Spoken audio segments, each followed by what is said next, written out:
What's new, 802? I'm Becca Hammond, and you're listening to Vermont Talks. Vermont Talks may include graphic or explicit content. Listener discretion is advised. All right, welcome to Vermont Talks. I am here with Tristan, Sayre, Gilliss. He's the owner of Sky Audio in Richmond, Vermont, and he is the frontman of Valerie Falls. Hey, how's it going? Hey, I'm so happy. This is the third time we've recorded this interview. I want everyone to know that because I want to make it clear that we've tried really hard to get this show out. It's been pretty a long and arduous journey. A long and winding road of getting to this point. As Paul McCartney would say.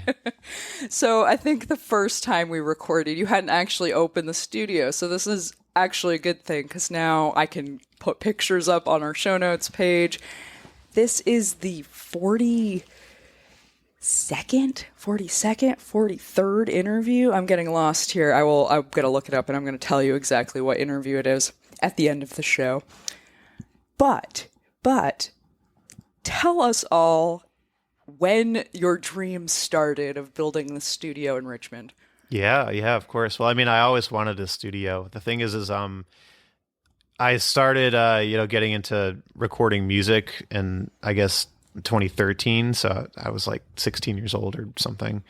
And I just always liked the idea of having like my own space. And for the longest time, I just thought, oh, well, hopefully I'll just get hired somewhere and I won't have to worry about, just making my own space because it'd be so much money and a hassle. And, I just didn't think I was like cut out for something like that. But the more I got involved in, local bands and the scene and also getting recorded myself by these other studios, I realized, it was going to be a lot harder because there were a lot more kind of like lone wolves out there who were kind of just doing it themselves and doing these DIY sort of methods studios. And it at least gave me the confidence to know that I could do it myself and not second guess myself about doing that because all these other people were doing it. So, why couldn't I? Yeah, definitely. And I mean, you have construction skills too, which certainly helped you out in building the studio. I had less construction skills before, but I had the basic like gist, the basic 16 on center for framing is like a general one. that's one that I knew, and that was pretty much it. Well, it's pretty impressive because the whole space is in a basement, but it's all free floating, so it's all basically soundproofed, and your neighbors can't really hear you at all. Yeah, well, so I moved to Vermont in 2021, and prior to that, my girlfriend Megan, who's also in Valerie Falls, she's the other guitarist in that band. She was always interested in doing something with the basement. So you have one person who always wanted to have their own space for music or just recording or a band or whatever. And you have another person who wants pretty much the same thing, except in her mind, she was seeing it as actually more like a venue. And I was like, I don't know about a venue, Meg. I mean, it seems like it's a pretty small space. I mean, generally, especially if, you get 30, 40 like kids down there. But what I always thought would be a cool idea was, well, a studio. Now that could work. Throw some insulation in the ceiling, build a structure. And it wasn't going to be easy, but, lo and behold, I happened upon an old 401k that I didn't know about. And thus the studio was born. Through a lot of labor and blood and sweat trial and tribulation tears. And lots of sailorman talk, lots of swearing and just but it's here, it's tangible, it's real, and it's awesome. Yeah, it's a great little space. So I've been in the space. I know how it's definitely cozy. It's not really large by any means, but it sounds really good. Like, it sounds very solid, and you did it very professionally too. When you walk in, you can tell it's a studio. There's space for the drum kit, you know where that goes. It's very clear that this is set up with a nice audio setup. You got a good DAW and everything and toys to play with. Yeah, it wasn't easy because the thing is when you're designing a space like that, obviously there's the acoustics to consider, so you don't know if it's going to be something that you're going to have to even like you don't know if you're going to be able to build it in that space to begin with, especially in a place like a basement where it's so reflective. Like I had to consider if I even wanted to do a space or if I just wanted to use just the room itself and try to mold it to more of what I was looking for. And it took me probably like 20 or 30 different designs to come up with the one that we currently have, which is it combines basically like a listening room / mixing area with a live room. So it's all just sort of like one room, and you have the drum area as kind of like a separate corner, and then everything else just kind of happens on the floor. Yep. And it's the drum area has a little stage, doesn't it? Right? Yes, it does. And it's all by design. I mean, so like the way the drum room looks, it's definitely wonky. I mean, it's because it's built around pipes. And one could say like, oh, well, I'm sure that doesn't help the acoustics too well building around all those pipes. The thing is what I've come to realize, just from the past, from seeing like different studios in person, is it's actually okay to if it's a little bit more irregular, because the more areas where you can build to capture the sound, the deader it can be. And so I use the opportunity of having all these different nooks and crannies to kind of build these sound absorbers. So it was just a deader, nicer, quieter kind of space. Yeah. Yeah, that makes total sense. Less 90-degree angles and flat space. Yeah, well, it also helps that I'm a shitty carpenter. So I'm sure if you were like a carpenter, like a really like decent carpenter, and you went down there and you took a look, you'd immediately notice that something was off. But for pretty much anybody else, if you go down there, you're like, oh, wow, this looks really nice. It looks like a recording studio. Yeah, well, I mean, I'm talking like if you were to put like a rule, like what do you call it, like a square, right, to like the corners, like it's not perfectly square. It's definitely not. Well, you basically built an entire room, so not only the floors are all covered, you have no concrete floors to reflect sound off of, which is huge. You don't have exposed ceilings because is it all insulation? Did you put any other sound deadener in the ceiling? Yeah, so basically, like I said, there were many different ways that I could have approached it. I mean, at one point, like in the original design, I was just thinking, okay, well, I mean, it'd be way too expensive to go and build a whole studio, so I'll just do like these little booths, and maybe that would be a better way of kind of both mitigating the vibrations getting out so we don't disturb the neighbors, but also keeping the sound in.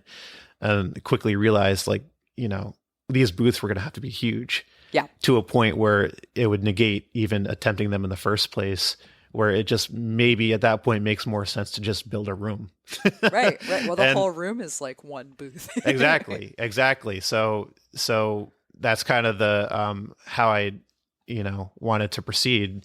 And so what you end up getting is kind of it's definitely sort of like a best case scenario for what I was given. I could have done double walls. I didn't do double walls because it's already concrete on two of the four faces. So already, you're looking pretty good with that. It's also a huge amount of space. Like you built inward on everything from the the ceiling down, the floor up, the walls in. Yeah, everything is by design. So like how big it is right now, that was all determined by the size of the insulation, the brand of the insulation I was going to be using, where it was all going to go.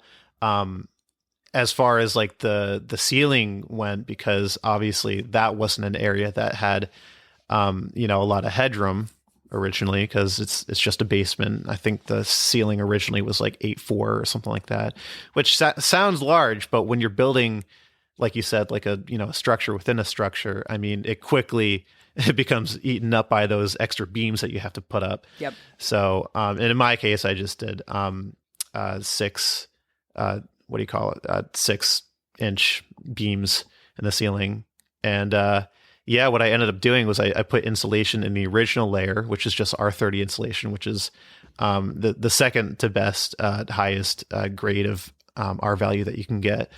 And then beneath that, I put the beams for the structure, which are just, like I said, the 6-inch bays, which I put R30 inside of. And then on top of that is actually what I put a soundboard.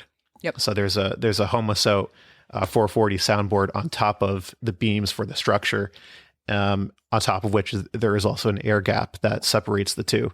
So it never touches the main structure. There's always a gap or something preventing the vibrations from traveling outwards. Yeah, that's huge. That's probably why your neighbors can't hear you, because bass, oh my God, does bass carry through a structure like nobody's business. I think it's worse than a drum kit, honestly.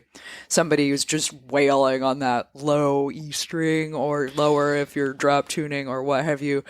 Oh my God, that can carry. And I'm a bass player, but that drives me nuts. Like, I'm only hearing the worst of your bass playing. So I'm sure your neighbors very much appreciate all the work you've done. There was just like so much thought that just like had to go into, just the type of situation that, we were handed, just like, it just wasn't ideal. And definitely like the bass frequencies were, in my mind, it was like a pretty big problem because, when Megan first got this condo, she tried having band practice there, and basically they set up, the drummer played for maybe like 2 minutes, and within those 2 minutes the neighbor was at the door knocking, saying that in her words, her whole condo was vibrating. Yeah. And that just that was a huge indicator to me that, the main issue here wasn't necessarily that, it was noisy. It's that inherently sound is vibration. So if you can mitigate the vibration, you can therefore mitigate the sound traveling to a different location. And so the stage that I built for the drums is specifically designed to do that. So the stage doesn't touch the structure. Yep. So the box within a box structure that I built, it doesn't touch that. It's actually inset a good like 2 inches or so.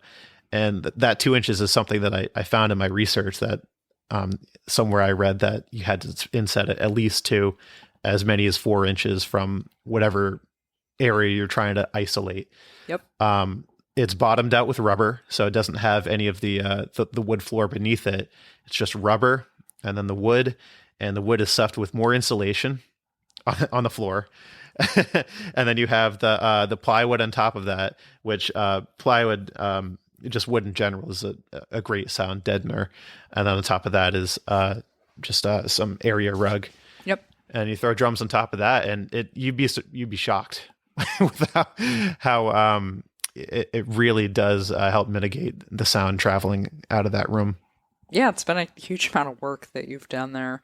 So you're ready. You're ready to start recording. I know you've done all of the Valerie Falls recordings, correct? Yeah. So it's intended to be the first release from the studio. Is Valerie Falls' first album that we have coming out next year, and right now we're like 70 or 80% done with that album. It's going to be 12-track album. Was going to be maybe 13 or 14 or maybe no. We were always going to do the 12, but we just swapped songs out. Songs that are better we want on the album, but we've done a lot of recording down there at this point, so very excited to get that out and get it out there as the first Sky Audio produced release.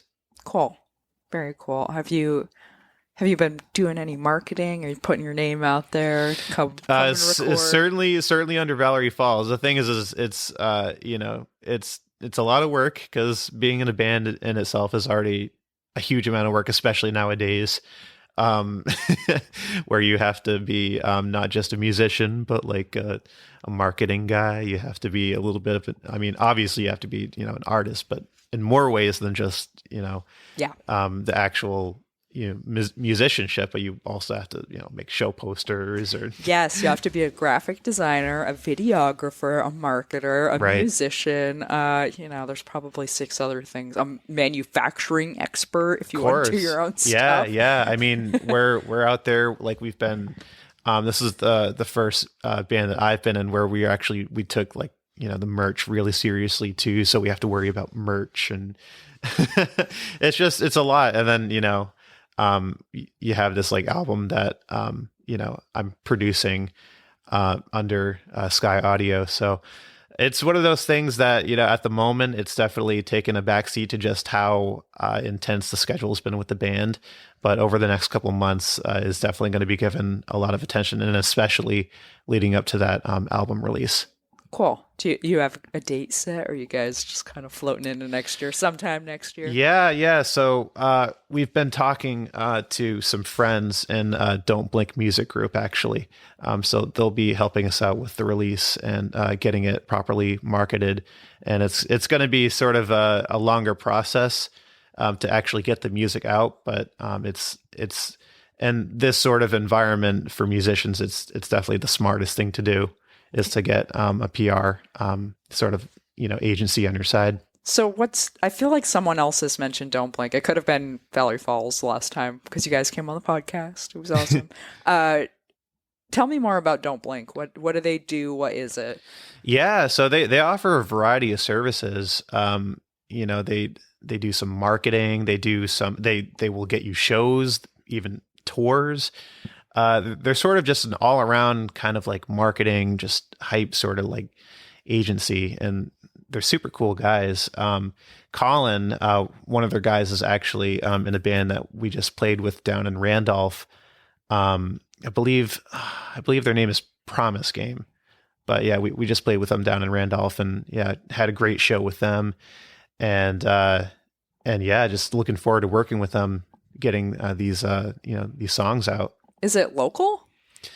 I believe they're based in, I want to say Massachusetts, but I'm not entirely sure. It's either Massachusetts or New Hampshire or Connecticut. Close enough to be local. definitely like New England oriented. I'll say that. Yeah, cool. Very cool. I'll have to check them out. So, have you had anyone else come and ask you to record them yet? Have you had anyone? Are you doing? See, I forget. We've talked 3 times, so I've got to get this straight. Are you willing to master tracks other people have recorded? Do you want to record everything yourself? What's your preference? What's your ideal dream for Sky Audio? Yeah, so Sky Audio in its current state is basically kind of it is, for all intents and purposes, like a one-man job. So you take that for what you will, but definitely offer tracking, mixing, mastering, pretty much anything that you could need, as well as production is a big part of my artistic approach. So it's definitely all of those are just kind of one and the same as far as Sky Audio goes. Cool.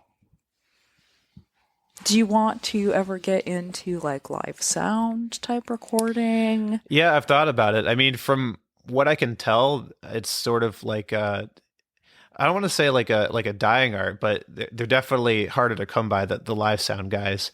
I'm not sure if you know of James Cross. He's very much into live sound, so I guess I could plug him and say he did mix our show in Randolph, and it sounded pristine. So if you're looking for a guy, he would be the guy. Yes. I see. Live sound is just a totally different animal. So while I probably could do it, at least for right now, it's already enough on my plate just having the band and having the studio to work on all these tracks. And I think maybe in the future, if it ever if the opportunity presented itself and I felt like I could handle it, especially with the schedule and being in a band and everything, it's definitely something I'd be open to. Yeah, I think you're right in saying it's a dying art, especially. I think of back in the 90s, there were, and earlier than that, there were a lot of albums that were live albums. Yeah. And that it's hard to find that now. A lot of modern bands never put out a live album, but I think there's something really special about those. In particular, and I know everyone talks about Queen, but Queen had some amazing, like, better than their studio tracks. Yeah. Of them playing live. And just these moments, there's another one of Tom Petty. I always love Tom Petty, where the whole crowd sang the song louder than him. And he just kind of let them sing for, half this song on a live album. Was amazing. It was just amazing to hear how connected everyone was and to get that feel from a live show. Studio tracks are amazing. There's something about that. No, I totally know what you show. mean. So one of my favorite live albums is it's Nirvana at the Paramount. It's just so good. Just like you said, it's like one of those albums that almost sounds like, a lot of these tracks are just better than how they were initially, recorded. Well, I don't want to say better, but they're different. They're so different with the crowd. With the energy. Yeah, something about the energy yeah, does exactly. something to the sound. I will say, definitely live sound has come such a long way since the Beatles at the Hollywood Bowl, with the shrill screaming fans just totally like drowning them out. You go from that to something like, Nirvana at the Paramount. It's just like night and day. And especially like these days, you see a lot of stuff with like Audio Tree Live or back in the day with like the AOL sessions. And, there's still some good stuff out there. I think it's just a matter of where you're looking. Yeah. Yeah. I feel like Audio Tree's almost like it's live, but it's like live in studio. It's cool. Don't get me wrong. I love some Audio Tree, but it's not the same. Like I want to hear how they play off the crowd, how they, because that's it. The way that energy works its way back into the music, and you get everybody at a show gets a totally different experience and picks up on that energy. So to be able to record it in a way where it kind of gives you goosebumps when you listen to it. Yeah. Like you almost feel like you're there when you can feel the energy. A lot of bands don't. You just miss that. I hope that we can get to that point in Vermont where we can start recording little DIY. I love shows. it. It would be so cool, especially like the bigger venue. I would say in Vermont is Higher Ground, and it would be awesome to see some bands there, especially even some of the smaller bands. It would be awesome to see just some like professionally recorded sound coming out of there, unless they're. Not. That's not to say there might already be some, because if there are some, then I'm happy to I would love to. I would love to talk to these people if they are, because that's I haven't heard anybody. I've seen people do there's some videographers recording a song or two, but one videographer is a lot different than someone set up to record the entire band and get the audio and the live sound correct to put a real recording out and make it like the full album. Oh yeah. I haven't seen that. If you're in Vermont and you're hearing this, please let me know if you know of any people doing this, because I'm fascinated by that entire scene, and I would love to see it. It's a huge investment though, in terms of just because you think of a band setting up for sound check like that. In and of itself is this massive undertaking. It's a huge amount of work. So if you're talking about, band doing sound check, but now we're going to record you, that means we've got 10 mics, 15 mics set up. Well, it's also frustrating because the thing about, I mean, I guess you could say this for studio recording too, but any band is going to, have their own personal preferences. And sometimes it just conflicts with, the reality of the situation, I guess. Yep. So, you could be a sound guy, at a place like Higher Ground or whatever, and you have a band that's on, and, their guitarist, for whatever reason, they just want to be turned up. Yep. And, at this point, he's drowning everybody else out. But he just doesn't want to, let up. That's their art. That's part of the art, is saying fuck you.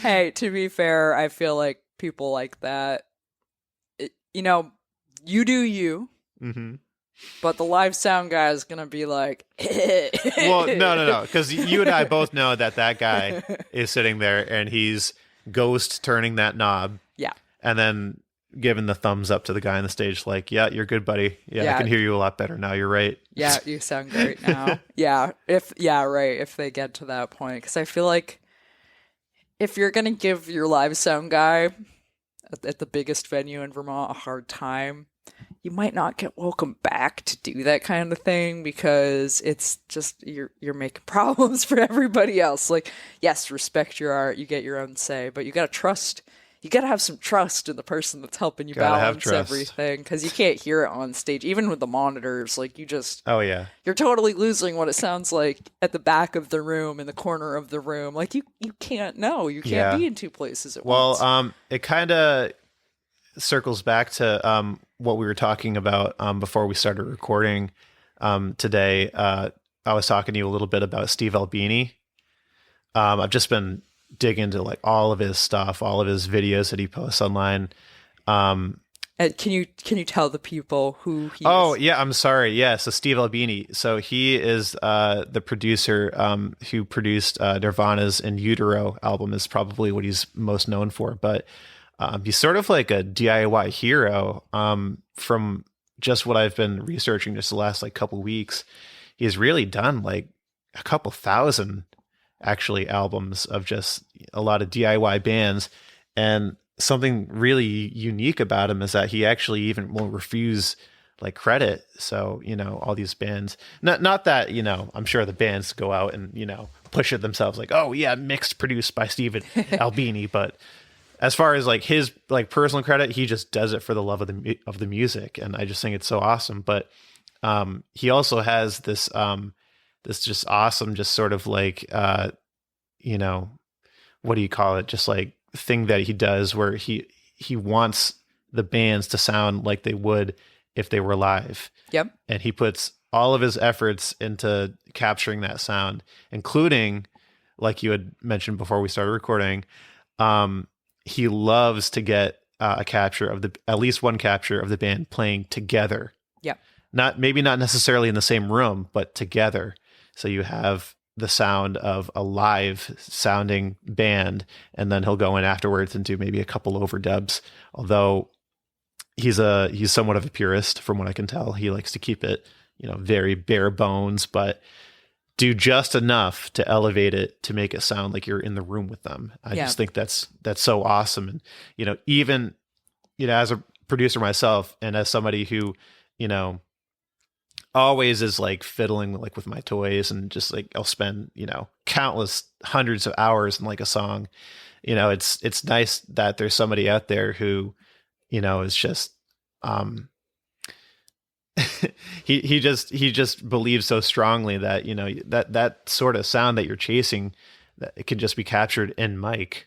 Yeah. You don't have to go through all these extra steps or buy all these extra pieces of like outboard hardware, although they look so tantalizing and nice. Yes, 100%. I think there's something to be said about trying to keep that live sound alive, because there's nothing more disappointing than hearing a song you like on the radio and then going to see that band and being like, what in... Like, this is not the same band. Like, I have a hard time believing this is the same band.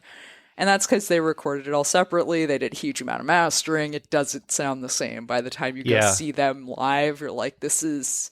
There's been a few shows I've done that, and I'm like, whoa, like, woof. This was not what I was expecting, because it sets that certain expectation. Like, if you ever make it so big that they're playing you on the top 40... Eventually it'll stop sounding like them. Yeah. So it's a delicate balance, and I could say that personally, I may not agree with everything that Steve says, but I just think he's such a genius that you almost can't ignore somebody like that. Yeah. When he says something, and so at the very least, I like to take everything that he says into account. Especially like lately when I've been working on the Valerie Falls stuff, I want it to sound like it would sound if we were playing a show. And in that same kind of energy that you were mentioning before, of just a live production and a live room with like a bunch of people in it. We're not going to do like the canned stuff though. We're not going to do like the woo, the claps, like, oh, you guys sound. Oh yeah, no, don't do anything canned. That would not be as good. We won't do that.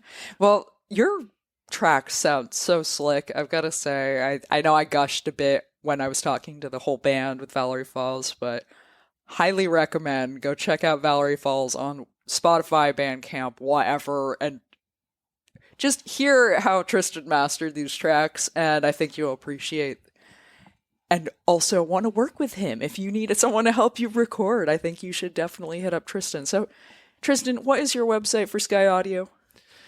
So the site for Sky Audio is www.skyaudio.com. And it's SKYAUDIO. That's right. Okay. And also, just a little aside here, you said mastered. I did not master those tracks. That was Mr. Ryan Cohen at Robot Dog Studios. Oh, snap. I did apologize. Yep. Nope. That's okay. I did mix those tracks, but those are mastered by Ryan over there at Robot Dog. Yes. Shout out to Robot Dog Studios. Shout out to Gosh, Ryan. He's very talented. All the praise to Ryan. I didn't realize that. I thought you did everything on those. For those, the thing is sometimes you want to have the extra set of ears because you get so involved in it and it's your baby that you almost can't tell what's good apart from your own personal bias. Yeah. And so every now and again, you have to take a step back and say, do I really want to take this, all the way, or do I maybe want to just, be a little bit safer? And that was just the route that I decided to take. So you recorded and you mixed everything. And are you doing the whole album, recording and mix? And then are you sending the whole album to Robot Dog for the mastering? No, I think for the full album, it is just going to be in-house. But, it's just one of those things. Because you can master. Yeah. Well, it was different for the first couple singles because, what you have to understand is, I'm very new to, for example, recording full drum sets. A lot of, I'm sure producers out there who are just starting out can probably relate to that. But recording drums is seen by a lot of people as being like the next step, and becoming getting rid of that imposter syndrome and, really teaching yourself how to be a better producer. And for me, that was the first two singles that we put out, Rosie and Ghost of Autumn. So those are the first singles that I ever recorded drums for. And, as such, not having that experience prior, it was just kind of a situation of, okay, I think they sound good. They do. I never would have realized that was the first time you recorded drum kit if you hadn't told me that. Thank you. Yeah, that's awesome. I'm glad that I fooled you, but hey, I wasn't fooled. It's good stuff. I got nothing but good things to say about you and your band. We're at 32 minutes. I think we're gonna call it. So, Valerie Falls, you guys have any shows planned coming up? I know you're gonna release an album next year. Yeah, so we have a show coming up January 27th. That is going to be at. I actually can't remember. Is that the Lily's? No. Wait, let me look up because I have a poster. Yeah, no worries. Oh, you know what? I remember where it's going to be. That's going to be down in White River Junction, I believe. Nice. Yeah. Nice, cool. So that, let me just find the venue just so I can. You guys have been all over the state. You had a show up in Derby a couple weeks ago. Yeah, I think that's part of it. It's just that we've had so many shows recently. It's, I know it's a lame thing to say, but it's actually kind of legitimately hard to keep track of. Yeah, everything starts blending together the more you play. Exactly. It's not coming up, but it is in White River Junction. And you can find you can find the poster on our socials. We're on Facebook. Yes, we're on Instagram. Valerie Falls is VALLORY Falls. Correct. Yep. Spelled not like Valerie the name, Valerie like a place. Like a place. Like a place. So thank you so much, Tristan, for coming on the show. Please check out Valerie Falls. Check out Sky Audio. I'm excited for you. It's a very cool space. Thank you. Thanks for having me. Yeah, have a good one, everybody. Thanks so much for listening to the end of the show.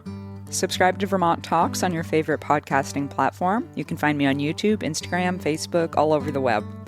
Contact Becca at vermonttalks.com if you'd like to be interviewed or if you know someone who should be. Thanks so much to Jason Baker for creating the show music.